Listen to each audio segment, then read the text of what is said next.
राम राम। कई बार हमें हमारे ज्ञान पर, हमारे पैसे पर इतना घमंड हो जाता है कि सामने वाले इंसान को हम इंसान ही नहीं समझते। हमेशा उसकी हंसी उड़ाने की कोशिश करते रहते हैं। हम ये सोचते हैं कि मेरे से ऊपर तो कोई है ही नहीं, और इसकी क्या औकात जो ये मेरे सामने खड़ा होकर बात कर सके। एक सेठ थे जो अपनी कीमती गाड़ी में एक गांव में एक बहुत बड़ी फैक्ट्री लगाने के लिए निकले। जैसे ही वो गांव के निकट पहुंचे तो वहां एक नदी पड़ती थी। उन्होंने किसी से मार्ग पूछा। उन्होंने कहा, अगर आप सड़क सड़क जाएंगे तो आपको नदी पार करने में 3 से 4 घंटे का समय लगेगा, और नाव पर पार करेंगे तो आप आधे घंटे में उस गांव में पहुंच जाएंगे। तो सेठ जी ने कहा, ठीक है, मैं अपने समय को बचाऊं और नाव पर ही चलता हूं। छोटी सी नाव थी मेरे भाई बहन। एक नाव चलाने वाला बैठा था, एक सेठ जी बैठे थे। अब सेठ जी अपने अभिमान में चूर थे। उन्होंने नाविक से पूछा, तुम्हें ज्ञात है कि आज तुम्हारी नाव में कौन बैठा है? उस नाव वाले का, नहीं, मुझे ज्ञात नहीं, मेरे लिए तो आप एक यात्री हैं, आपको मैंने उस किनारे पहुंचाना है। कह रहे, तुम्हारा दिमाग ठीक है, अखबार नहीं पढ़ते? इस नगर की हर अखबार में मेरी रोज फोटो छपती है। वो कहता, बाबूजी मैं पढ़ा लिखा नहीं हूं, मैं अखबार कहाँ से पढूं, मुझे तो यहीं नाव चलानी है।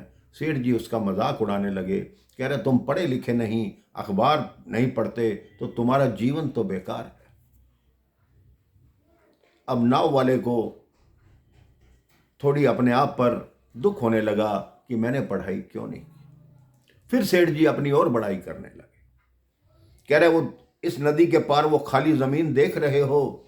उन्होंने कहा, हाँ बाबूजी, जमीन तो है।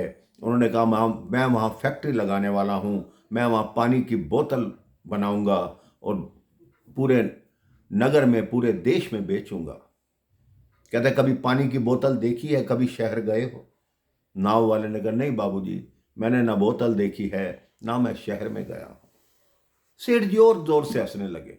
कह रहे, तुमने पानी की बोतल नहीं देखी, तुम्हारे गांव में किसी को पता ही नहीं होगा, लेकिन मैं बहुत बड़ी फैक्ट्री लगाऊंगा।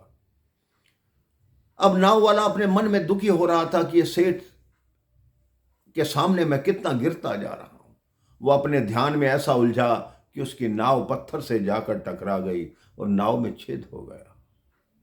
अब नाव में धीरे धीरे पानी भरने लगा। अब नाव वाले को समझ आ गया कि ये नाव बचेगी नहीं, ये तो डूबेगी। अब नाव वाला कूदने को तैयार हुआ। नाव वाले ने सेठ जी को पूछा, सेठ जी तैरना आता है? सेठ जी ने कहा, नहीं नहीं, मुझे तैरना नहीं आता। कहता, फिर आपकी ये पढ़ाई, ये अमीरी, ये अखबारें, ये पानी की बोतलें, ये किस काम की, जब आपको तैरना ही नहीं आता? सेठ जी ने उसके सामने हाथ जोड़े कि मेरे प्राण बचाओ, मेरी जान बचाओ। उनने कहा, आप चिंता मत करें, मुझे तैरना नहीं आता, बल्कि हर डूबते हुए को बचाना भी आता है। आप मेरे को पीछे से कस कर पकड़ लीजिए, मैं आपको बचाकर नदी के दूसरे किनारे पर ले जाऊंगा। सेठ जी ने उसको कस कर पकड़ लिया। उस नाविक ने खुद तो पार हुआ, सेठ जी को भी पार कराया। उस पार जाकर सेठ जी उसके पैरों में गिर पड़े कि आज तुमने मेरे प्राण बचाए और मुझे एक सबक दिया। आज के बाद मैं किसी की भी अविद्या का कभी मजाक नहीं बनाऊंगा।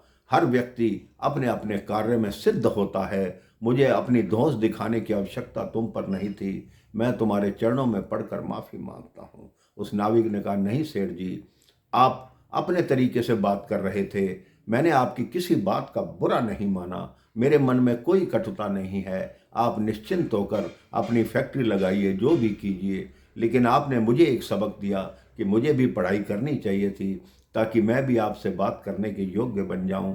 मैं अब भी प्रयास करूंगा कि अच्छे कार्य करूं, और भगवान के जितने भी मेरे यात्री आते हैं, भगवान का नाम लेकर उनको पार लगाऊं और थोड़ा बहुत पढ़ने की कोशिश भी करूं। आप भी अपने जीवन में ये नियम बना लीजिए कि कभी किसी का मजाक मत उड़ाइए। क्योंकि वो जिसका आप मजाक उड़ा रहे हैं वो भी तो किसी न किसी कार्य में निपुण हो सकता है। राम राम, जय श्री राम।